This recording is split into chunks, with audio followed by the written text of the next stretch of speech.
Okay guys, this is the In the Dark. I wanted to show you the game. This is the actual game itself in Extended Basic. Uh, Basically what we have here is we have a section that goes into the first part of it. It just goes down to the point of just showing how the game loads. It just loads the screens, call clear, set it up. It asks for the file which is called score to keep track of where everything is. Then it starts loading the AS banks. And then oops, went down too far. And then what it does is it starts asking for instructions if you want instructions on how the game works. And then of course this is the assembly language section. It loads here. And then the main part of the game, the main loop, is it uses this Z $sign. These are your keys that it scans for. In the key loop, the on key says Z $sign. So these are the keys it scans for one at a time. And then, of course, it shows you that they're the arrows, or the LS, R, S, D, U, or the space, the enter, the function 7, or the upper lowercase p key is what it scans for.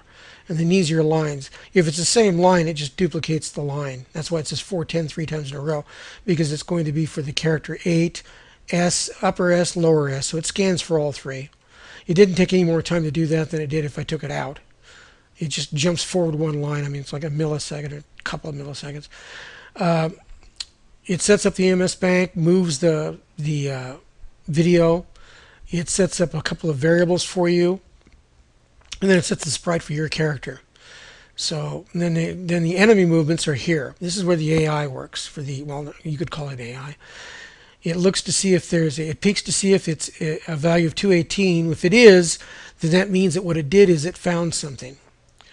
And then it checks to see if the memory is the same. If it's the same memory area, then it continues on. If not, then it does a kind of a cheat. If you get too far ahead of it by too many blocks that you've put in its way to slow it down, it starts lagging behind a full 8K in the AMS memory. It'll just leap forward ahead to catch you.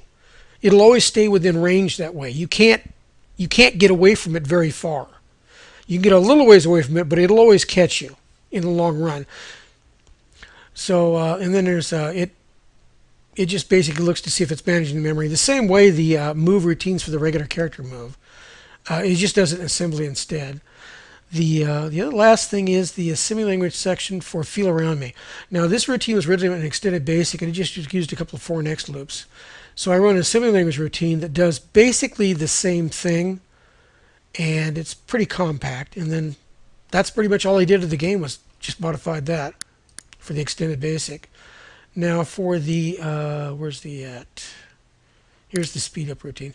This is the entire assembly language routine. Now how this works is it uses execute. Execute doesn't use call links. How execute works is pretty simple. You load a value into a register, then you execute that address. So, and it has to be a branch link workspace pointer. That's this right here. So the two that I have are this one, and the other one I have is down here. Here it is right here. Here's the other one. So one is the feel around routines. This is the routine that you use to feel around you. Pretty compact. And the other one is the one that does the actual search for you. This is the one that's the AI, well, not the AI. It's the bot that searches for you to try to find you. And then I've got a few extended basic routines inside to modify it to make sure that it finds you and looks for you. It's pretty simple. It's just like you got your food and traps in register 0. It's going to keep track of them. This is sort of like a counter. It clears it every time. This is your RxBX, which is your character. And this is the new X where he's going to move to. Then you have RxBU, which is actually the character. This I used U, but U stands for the bot. And then saved U position for the bot. And then these are just temporary positions. And then this is how it searches. So that's it. So that in a nutshell, I mean, like this is the routine itself that I loaded with the pokes or call loads. The call loads these right here, and that's it. That's the entire game and how it works. I did modify the program slightly to make sure that you couldn't get away easily. And I made sure that you couldn't get away with trying to stack stuff up or try to, if you do a lot of loops, try to make a lot of areas where it'll spend its time searching, it won't do you any good because the farther down you go, you keep doing that. all that happens is that it'll just jump down. It'll just jump down to where you're at. It might end up right on top of you, and you wouldn't even know what happened because it'll just leap forward if it has to. So, anyways, that's the game. I just wanted to let you guys know how it works, and that's it.